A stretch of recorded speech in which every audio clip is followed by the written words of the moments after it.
नमस्कार, मैं रूपा रजक सदनामा की ओर से आ गई हूँ लेकर दिनांक 22 अप्रैल 2024 का संपादकीय लेकर, जिसका शीर्षक है लोकतंत्र पर्व 2 सच्चे लोकतंत्र की रक्षा के लिए आगे आए मित्र, जिसे लिखा है हमारे अतिथि संपादक राजीव थेपरा जी ने।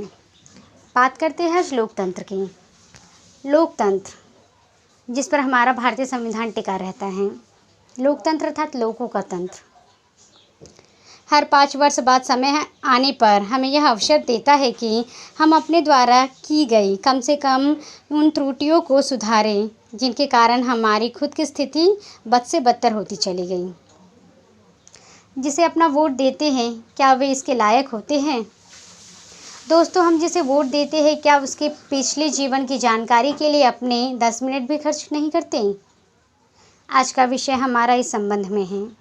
और जानते हैं इस संबंध में आगे क्या कहते हैं हमारी संपादक महोदय।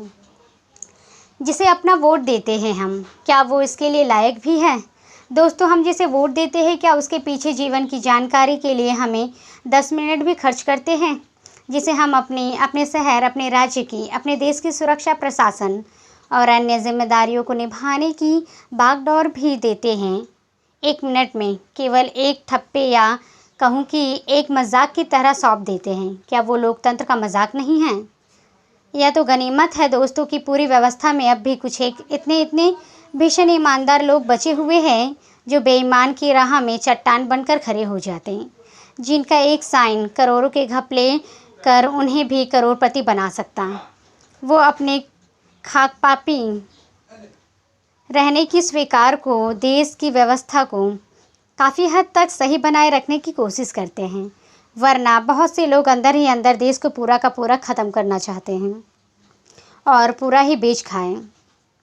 हर 5 वर्ष बाद समय हमें यह अवसर देता है कि हम अपने द्वारा की गई कम से कम उन त्रुटियों को सुधारें जिनके कारण हमारी खुद की स्थिति बद से बदतर होती चली जाती है। हम न केवल ऐसे व्यक्तियों का अपने प्रतिनिधि के रूप में चुनाव करें जो वास्तव में समदर्शी हों, हमारे हितों की रक्षा के लिए कुछ भी करने को व्याकुल हों, और सबसे बड़ी बात, उसके हृदय में देश के प्रति और अपने क्षेत्र की समस्याओं के प्रति संवेदनशीलता की भावना हो। यदि ऐसा कोई उम्मीदवार हमें दिखाई नहीं देवे, हिचक हमें किसी भी वैसे उम्मीदवार को अपना वोट नहीं देना चाहिए जो उपरोक्त गुणों से युक्त नहीं हो, अपने पराये का भेद नहीं कर पाए, इस जाति या उस जाति का भेद नहीं करके, इस धर्म या उस धर्म का भेद नहीं करके, इस प्रकार अपने छोटे छोटे स्वार्थों को नहीं सुधारते। हमें केवल और केवल हम सभी के हितों का बराबर ख्याल करने वाले, अपने क्षेत्र को अच्छी तरह से समझने वाले, अपने क्षेत्र के सभी प्रकार के लोगों के साथ सामंजस्य रखने वाले, बिना किसी पक्षपात के लोगों के साथ न्याय करने वाले,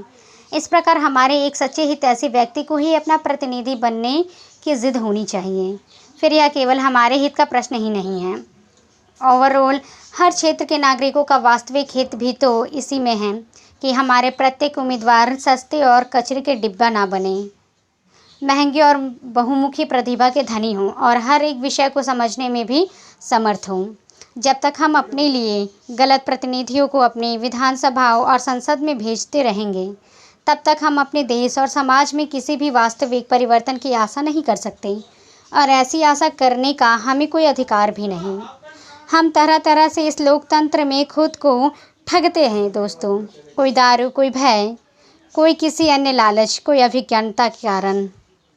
तो कोई पढ़ा लिखा होने के बावजूद भी किसी लहर, किसी भावना के वशीभूत होकर अपना वोट एक बिल्कुल वैसे अनजान व्यक्ति को दे आते जिसके बारे में हम कदापि नहीं जानते कि वो इस ताकत का क्या करने वाला। केवल अपने मत का प्रयोग करना ही नहीं, अपितु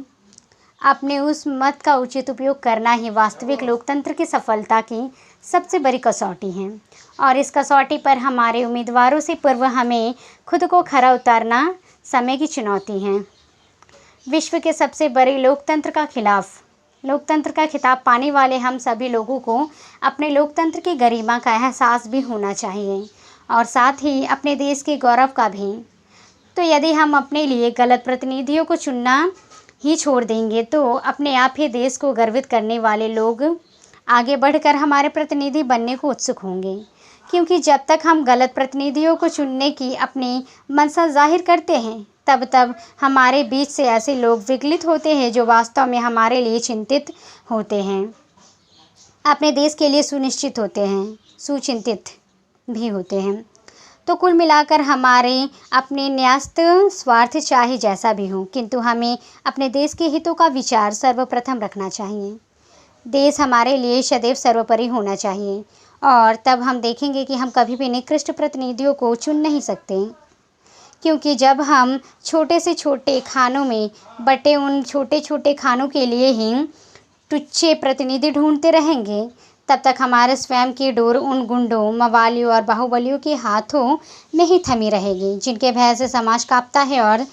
तब तक यह देश के विभिन्न छोटे छोटे समूहों की आपसी लड़ाई भर बना रहेगा। हमारे देश में कभी कोई वास्तविक सांसद या विधायक बन नहीं पाएगा। तो हमारे इस युवा हो चुके लोकतंत्र को चलाने के लिए इस प्रकार के क्षमतावान लोग ही चाहिए, जो व्यापक परिप्रेक्ष्य में विषयों को समझने और वर्तमान ग्लोबल विश्व में अपने देश के मान और महत्व को जानते हुए उसे और उससे ऊपर उठाने के प्रयासों में अपने आप को झोंक दें। स्वाधीनता के पश्चात ऐसे अवसर कम ही आए जब हमारे बागडोर ऐसे प्रतिनिधियों के हाथों में आ सकी, किंतु अब हमें स्वयं के भीतर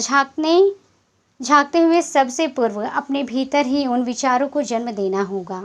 जो एक देश को सामूहिक रूप से बदलते हैं, देश को सामूहिक रूप से चलाते हैं और छोटे छोटे समूह ना होकर एक विशाल सामुच्य बन जाते हैं।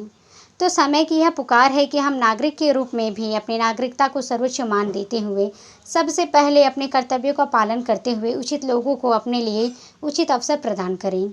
और साथ ही अपने कर्तव्यों का निर्वाह भी उचित रूपेण करें। और हाँ, यदि आपने गलती से किसी ऐसे व्यक्ति को अपने क्षेत्र में जिता दिया जो नकारा, असमर्थ, नाकाबिल और हर तरह से भ्रष्ट साबित हो चुका है, तो क्या ऐसे व्यक्ति को वापस बुलाना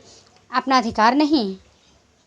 तो आइए अब राइट टू रिकॉल की भी निदाद करें। इस आंदोलन को अपने जज्बे के साथ दें। देश को हमारी सच्ची आवाज़ की और हमारे स्वयं के भी ईमानदारी और सच्चे प्रतिनिधि की आवश्यकता है। तो ये था दोस्तों हमारा आज का संपादकीय। कल फिर लौटेंगे एक नए विषय, एक नए संपादकीय के साथ। तब तक के लिए नमस्कार।